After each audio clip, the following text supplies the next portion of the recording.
Hello, Earth Angels, and welcome back to another episode of Alignment Academy. It's your host, Kristen. Welcome to the School for Your Soul, a podcast where we talk about all the things to help you evolve, to grow. We talk about soul purpose. We talk about spirituality, healing, inner child work, kind of all of it blended in one. If you found yourself here randomly, then I just want to say it's not on accident. Your guides, your angels, your team has led you here for sure. And trust that. Today is going to be an episode of something that is so rooted in my work, but we haven't talked about in forever. I thought we would just talk a little bit and jam on inner child healing and some ways that high achievers and anybody who's on the healing journey sometimes sabotages their own healing. Some of the biggest things that I see with my clientele, we're just going to see what comes through. This was kind of sparked because even though I talk about inner child healing so much on my actual coaching calls, I realize that I don't talk about it on the podcast a lot. And I've been doing some energy healing sessions. And when I'm basically clearing all the chakras with my clients, I can really hear and channel the inner child when there's some imbalances, especially with the heart and the root, where a lot of the inner child's trauma is stored. And also the sacral, which is like your power and your confidence center. As I've been doing these energy healing sessions, and if you don't know what I'm talking about, go back to the last episode. I kind of cover my new energy healing modality that I've been doing. But as I've been doing these energy healing sessions, I've been seeing patterns within all of my clients, and I wanted to speak to them. We're going to be kind of talking through some ways that we can sabotage our healing journey. I think that in general, the reason we incarnated as the human that you are is to remember that you are source consciousness. And so your soul signed up for all the trauma that it was going to overcome. It signed up for the family that it wanted to reincarnate into. It signed up for the hardships that you were going to learn. And the soul's only mission is to evolve and grow. You know what I mean? Like the soul really wants to experience itself and expand. And sometimes it does that through destruction. Whatever trauma you've been dealt, I just kind of want you to know that it's not that God forgot about you. I know it seems like the worst thing ever. And I almost am like careful about me saying this because when you're going through it and someone tells you that, it can feel like a big fuck you. I'm validating that I know it was hard. I know that it was tough. I know that it was unfair. I know, but I also know that on the other side of you overcoming this, you wouldn't have regretted it, or you are going to understand the gift in it. I've been thinking a lot about this because I think that with higher perspectives, we always have 20/20 vision looking back. Like the worst thing that's happened for me, like my parents' divorce or, some bullying or all these just traumatic things that have happened to me, right? And even worse things. There's so many things. Now that I have the higher perspective, I wouldn't change it. Life really is just like all about learning the lessons and then looking back and realizing it happened for a reason. Like there's not a lot of stuff in life that you're like, oh, I don't understand why this happened years later. Like you always end up finding peace with it. And so whatever happened, if you haven't found peace with it yet, just know that your journey or your lessons aren't done with it yet. Because when your lessons are done with that, you will have peace with it. I feel like I'm just blabbering now. So we're just going to get into it. I want to talk about something that I think high achievers do and the importance of feeling your emotions. A lot of times when we start inner child healing, the reason that we haven't even looked at the inner child or, we haven't really dove into it is because we're invalidating our feelings from the start. We're like, oh, it wasn't that bad, or like the trauma wasn't as big as other people's trauma. Okay, so let me explain something. In my courses, the way that I explain trauma is anything that you were not prepared to feel.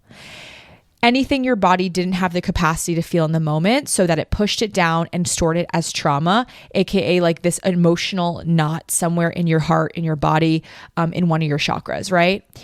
And what happens is we never allow ourselves to feel bad about what happened because we were always told it could be worse, muscle through, it's not that bad, be grateful for what you have.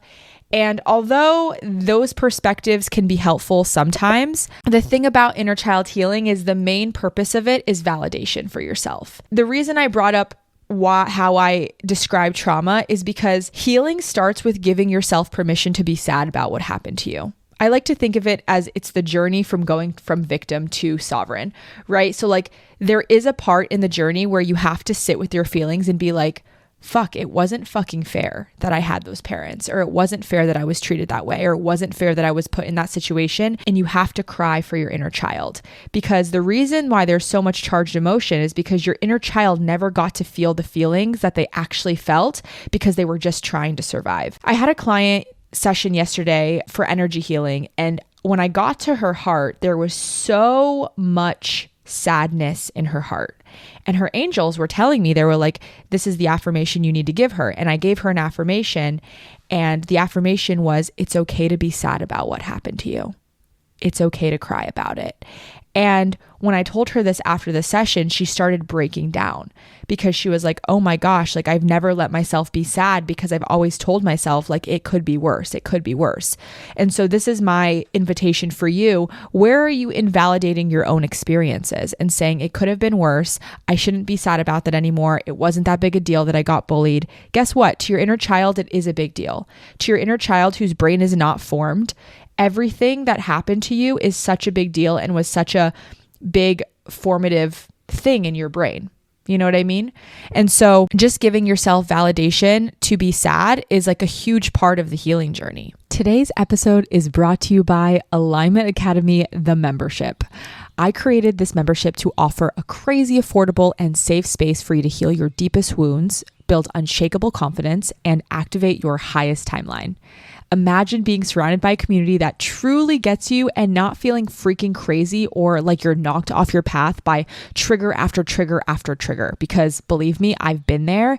And in order to actually heal, you kind of got to sit your booty down and do the freaking work to actually reprogram your subconscious mind and create higher self-worth through your actions. When you enroll in Alignment Academy, you're going to gain access to an extensive library of 7 past masterclasses, 6 of my best-selling meditations, along with a new monthly masterclass to help you guys transform, grow, and actually take action towards your goals. Every month, we also have live inner work meditations led by me with topics such as inner child work, shadow work, future visioning, playing in the quantum field, and so much more. And if you're wondering, where the heck is my soul family and why is the spiritual journey so lonely? I'm telling you, they're inside of Alignment Academy. Everyone in there is truly a special frequency. We're all talking about Joe Dispenza meditations. We're talking about entrepreneurship, trailblazing our own path, healing our inner child wounds, shadow work, how to set empowering boundaries. It's such a high vibe conversation, and I can't wait for you to experience it yourself. If you were to buy a live coaching call with me, plus all the masterclasses, plus all the meditations just as one-off things, it would be over $5,000. And I'm offering this all to you for $77 per month. I am calling in people who are here for the long haul and really trying to do the healing work. But if you don't like it, you can cancel anytime. If you're interested in joining us, you can enroll with the link below, and I can't wait to see you inside. Now, the second part, and this is for people who are a little bit further along and maybe have been healing for a while, is going to sound a little counterintuitive, but do you feel like you just never are going to stop healing because there's always something wrong with you? At some point, you have to realize that the point of the healing journey is to just feel worthy as you are with all your wounds, right? And I got to this place where I was like addicted to healing, and I was just going from healer to healer to healer to healer, thinking that there has to be more to fix, more to fix, more to fix, until I realized like, oh, the medicine right now is actually to just stop trying to heal and just know that I'm worthy now. It's kind of like a juxtaposition, because we heal to feel worthy, but then we realize like we need the healing to feel worthy. And then we become codependent on the healing to feel worthy. I think that other things you have to be careful for is just making sure that you're not just addicted to the healing journey. Of course, I think that there's always more layers, but this is why I'm always telling you guys, like, there's seasons to healing. It's okay to take some time off. Everything is such nuance, because it's also up to you to realize when you need to go a little bit more gung-ho on your healing and be disciplined. Like, I have very disciplined seasons in my healing, and I also have seasons that are just for being in my body and letting the triggers come up so that I can work on them in another season. So if you've been on this journey for a while and you're really committed, just know which season you're in. There's seasons of action, there's seasons of rest. There's seasons of action, there's seasons of rest. So just be mindful that you're not thinking that you have to do more in order to be worthy. Remember that you always are going to be worthy. Your worthiness doesn't change with your healing. The purpose of your healing is to remember the worthiness, right? It's not like if you do 10 inner child meditations, you're going to be more worthy. No, that's not how it works. You're not going to change in worthiness. You've always been this worthy. It's about your mindset of how worthy you feel. Get back in your body and feel. And that brings me to my next point. For us logical girlies, it can be really easy to just be going through the motions, right? Do the meditation so I'm worthy. You have to start to separate that and remember that healing is more about how you feel and not what is going on in your head. When I really started getting in my body and being like, what does worthiness feel like? What does it feel like to be safe? And I was doing my meditations to change my state of being and less to do it to be worthy. It shifted the entire intention of the meditation. So really doing that and making sure you're not kind of like falling into that space. And I think sometimes we also think that like healing needs to always be productive and like we need to journal and meditate and say our gratitude so we can get the thing. And like healing is to be present.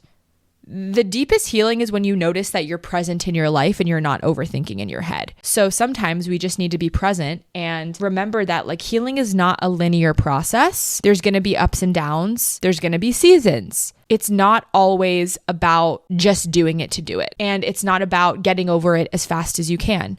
Like there's times where I'm so hard on myself because I'm like, I fucking have worked through this block 1,000 times. Like, why am I still here? And it's like, I'm missing the point of like, my medicine is to be gentle with myself and realize that I'm not any less worthy because I found this block. Does that make sense? So just remember that healing doesn't always need to be fast and productive and like as quick as possible. It's a journey for a reason and it's a lifelong journey. So there's no rush. If you really knew that you were going to get where you needed to go, you wouldn't be in a rush to do it. There's urgency and there's also not. It's nuanced. Another thing that I see a lot of people doing in order to not feel negative emotions or sit with the uncomfortable emotions that they've been avoiding for their entire fucking life is overcommitting, creating a schedule that's way too busy, and not being able to sit with yourself. If you're not able to sit with yourself for a weekend alone, with your thoughts, with your feelings, there is a big, big, big sign that there is some stuff there that you need to look at. I remember when I was younger, I had like 23 or 24 when I was at my corporate job. I had this friend that she was like, oh, I hate being alone. I never want to be alone. I don't like staying in my room. And like, that was the biggest sign to me that she needed to learn how to be alone because there's such uncomfortability sitting with her thoughts that it felt unsafe to be alone with them. So she had to distract, she had to stay busy, she had to be with other people. And I think that we do this sometimes by staying so busy that we don't have time to look at our shit. Like, have you ever like met a boy? This is actually a really good example. Sometimes I meet guys and they pack their whole schedule to the brim. They're never free. They never have a second to themselves. And I'm like, what are you running from? Like literally, like you can't sit with yourself. That's not healthy. You know what I mean? And so I think that it's a slippery slope. You need to be able to sit with yourself, create space for you to move through whatever it is that's in your mind, whether it's discomfort, whether it's fear. Your inner child needs space for them to tell you what's wrong. And if you're feeling uncomfortable emotions, there's an invitation to go into that and do some inner child healing, to ask yourself, like, why am I fearing this? Or why is this uncomfortable for me? Or why is this triggering me? Like a lot of times we need to be bored to get answers. I remember the other day, I was like bored in my room and I had a huge aha moment. And I was like, wow, this is the power of just creating space for yourself. Like when you have space for things to drop in, that's how your guides speak to you. That's how your higher self gets you to start on the project or give you the idea or do the healing, right? Like we're never bored anymore because we have our phones, but really creating space to be bored and to just have some space to feel and heal. I am quickly interrupting this episode to remind you guys that if you're a listener, which clearly you are, I have created a free meditation for all of you.